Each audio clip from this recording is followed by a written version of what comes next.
Hey everybody, welcome to the latest edition of Sketchy Go Ichie. I'm your host, Roger Andrews, illustrator, graphic designer, content creator.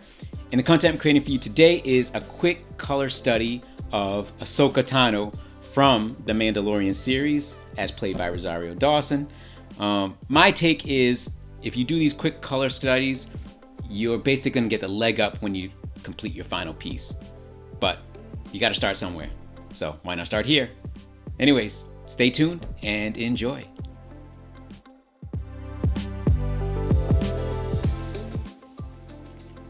All right, here we go. Ashoka Tano, one of our all-time favorite characters from Star Wars Clone Wars, and I don't think it's too spoilery to say from Star Wars Rebels cartoon series. Dave Filoni killing it, but he's also killing it right now on The Mandalorian. So let's face it, that Mandalorian is crazy right now. In particular, this character of Ahsoka blowing up the internet. I had done a video previous to this one with essentially this stage, this sort of sketchy stage. It's basically all like loose sketches, her in different positions, different proportions, different action poses, blah, blah, blah. I'll share that one as well. But I did this one just so I'd have something sort of like a rough underdrawing to be able to do sort of just a little quick color study. And for those who don't know, a color study is basically when you, if you're rendering a character or pretty much anything, and you want to sort of lay down sort of the colors that represent that character, that object, that car, that house, that whatever. You want to lay down sort of a study, a exercise that shows the placement of the colors within that particular piece.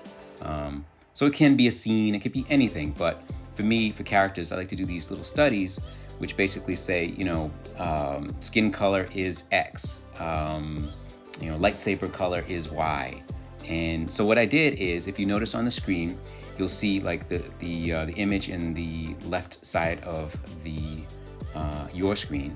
You can see it just shifted there. That is the image of Rosario Dawson as Ashoka Tano, as seen in The Mandalorian on Disney+. And so I just found an image on Google, placed it into Procreate as a reference. It's a new feature in the latest Procreate where you can have like this little reference window. And it allows you to have something on screen that represents the image you want to use as reference. So of course, I did my little loose sketch of the character. If you notice, I didn't render in the lightsaber themselves. That's going to come later, you'll see. And so again, all it is just blocking in of color. It's a color study. It's just meant to say this color goes there, this color goes there, throughout the entire piece. For me, it's a fun way of just kind of getting the blueprint or the ground. Matter of fact, the better way to describe it is the foundation down. And if you notice these little swatches that I keep selecting from, all I did is went onto that reference image, that little sort of, Rosario Dawson image, and I went around the image and I selected in Procreate using the eyedropper or the little circular disc there, the color picker. And I went around the photo in the reference layer and I selected individual colors. So you see those little, right there. See, I go back in and select those colors that I selected from the photo. And now I'm just placing them where I think where the photo dictates where the color should go. And this is a fast, easy, fun way for you to have the color palette you would need if you wanted to replicate something from a photo. I don't know of any better way to do it. Of course, you could eyeball it and just sort of select that color, or should I say generate that color from the little color, the color layer, or color, the color tool. I guess that's what you call it. The color tool, little circle in the corner there on Procreate. You can select that and you can literally kind of monkey around with the colors until you got it exactly the way you want it. Or you can take a photograph, which already has the colors laid out for you, move the little selector around and find the right tone and then capture that. Once you have, all you do is just, with the brush tool, just draw a little swatch. That's what I did. I just created a little swatch set right there in the upper left-hand corner. And literally I just select it, you know? So whenever I grab a color, there's a color that I want to use, I use that same color picker in Procreate. And I select that, like right now I'm selecting this, sort of the dark part of her costume. And I'm just like literally loosely blocking it in. And by the way, brush that I'm using on this one is, I believe I'm using the sketch. You know what, I'm not actually 100% certain on this one. I know I wanted it to be super, super rough. So it's probably either sort of like the ink, sort of like a studio brush, or it could possibly be the technical pen. That's one I use a lot when I'm inking and blocking in colors and I need them to be solid.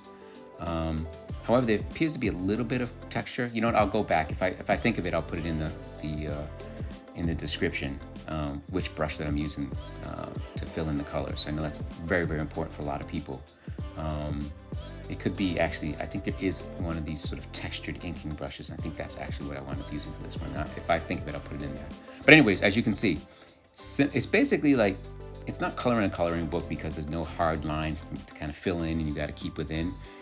So if you notice, it's just really loose, rough. I have some indication of shadow. At some point, I know I make the decision to kind of get rid of that sort of that darker shadow that's on her face, that is along that right side of her face and then under her eyes and nose and top lip. I eventually make it lighter, less intense. See right here, I'll erase that out. Again, this is the beauty of working digital. I mentioned this in every video that I'm doing digital coloring or digital inking in, is the fact that you can go in and edit at will. And oh, by the way, all of this is happening on one single layer.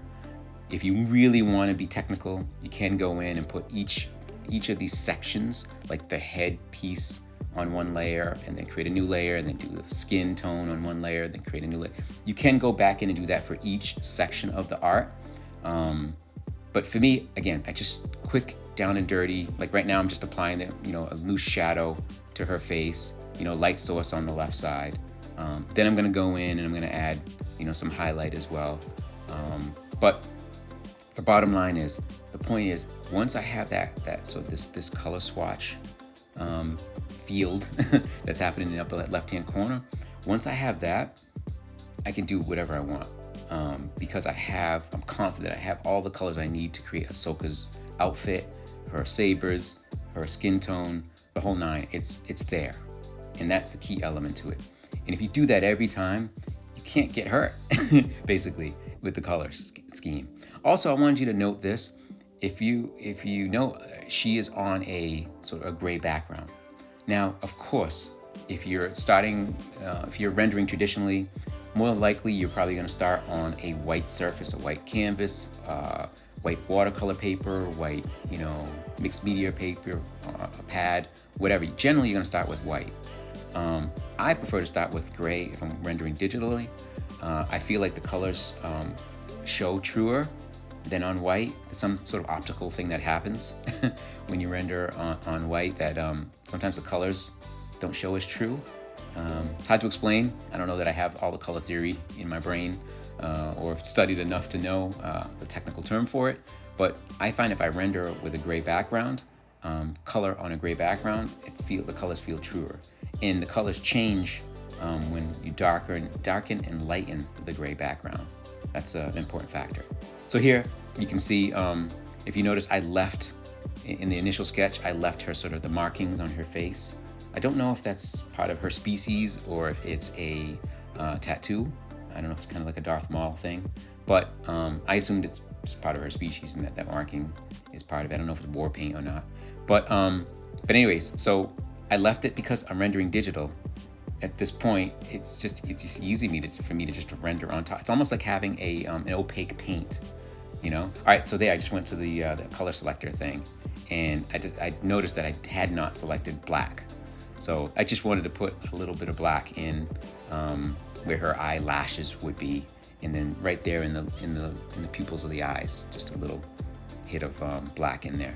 But again, I'm really going back right to that color swatch, that little area, that little playground on the upper left-hand corner for selection of all the different elements on here. And right now, I'm just loosely throwing in some highlight, the lighter portion of the of her head, her, I don't know if they're ears. I don't know how to describe those little tendrils that kind of come down along the side of each of her side of her face, left and right, and then she's got a larger one in the back of her head as well, a single one in the back of her head.